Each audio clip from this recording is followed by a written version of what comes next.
Disclaimer time, Touhou belongs to Zune. Any pictures, videos, or music here belongs to their respective owners. So let's get this started. From wolf tengus to possible hidden strength and quickly being judged. Hello, Magi here and welcome back to another episode of Interesting Touhou Facts. The series where I talk about facts from Touhou that I find either fun, unusual, or simply interesting. So without further ado, let's begin the Interesting Touhou Facts number 23. Number 5. In this series, we know about 3 tengus, Aya, Momiji, and Hayatate. I highly doubt I said that right anyway. For this fact, I want to focus on Momiji. Now for Touhou, there's 2 types of tengus as of now.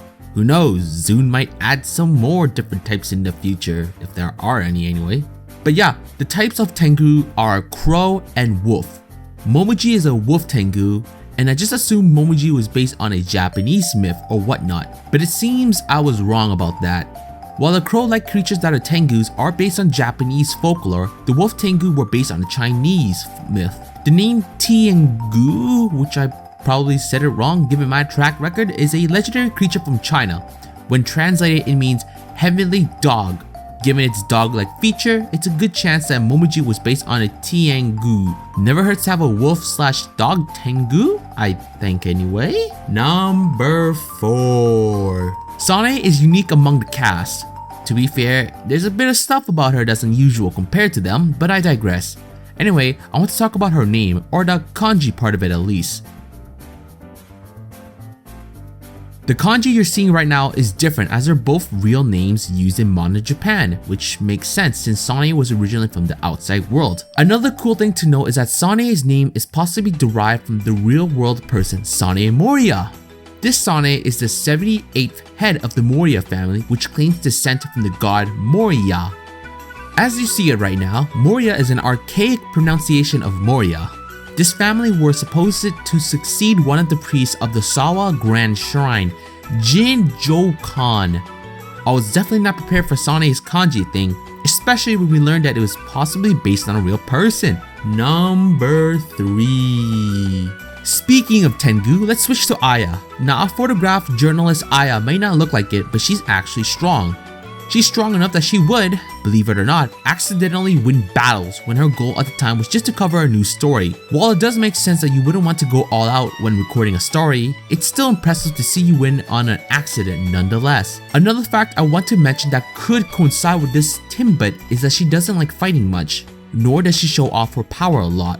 This seems to be a common characteristic among tengu, so it looks like holding back might not just be a story thing, but something ingrained into all tengus. Number 2. I want to talk about medicine once more, and talk about what could have inspired her creation. She may have been inspired by Agatha Christie, whose favorite flower was none other than the lily of the valley. This is backed up by Zune's obvious love for Agatha Christie's story as seen in other characters, which I will discuss in the future, no doubt. Medicine may have been inspired by Nathaniel Hawthorne's short story Rappaccini's Daughter, where the title character Dr. Rappaccini keeps his daughter Beatrice confined in a garden of poisonous flower until she became poisonous herself. While I haven't read the story, that cannot be a good thing for anyone, especially your own daughter. Number 1. Ikishiki, the Yama who's gonna judge your ass when you're dead, has an ability that helps with the judging. Ikishiki has the ability of establishing as clear good and evil, or black and white if you will. This is as literally stated. With this power, in order to hand down judgments, the charges that have been established once as clear good and evil cannot, no matter what the measure the person takes, be overturned. So when you get judged, that's that. My question is that does it take into account the gray areas when it comes to good and evil? But I believe my question is answered real soon. The reason why Yukari is not good at dealing with Iki is probably not just because she dislikes preaching, but also because the Yukari that loves chaos and disorder can be said to dislike things to be established as clear good and evil. That makes sense. Yukari is the last person that would do anything that's clearly good nor evil, as what she does is usually for Gensokyo, and whatever it takes to keep it safe will be debatable if it's good or evil. Hopefully you guys enjoyed this episode. Which facts were your favorite? Were you surprised that Sane could have been inspired by real Sane Moria? How strong do you think Aya could be if she ever tried? And how do you feel about medicine's inspiration? especially the last part about the daughter. By the way, this is Magi, and I'll see you guys in the next video.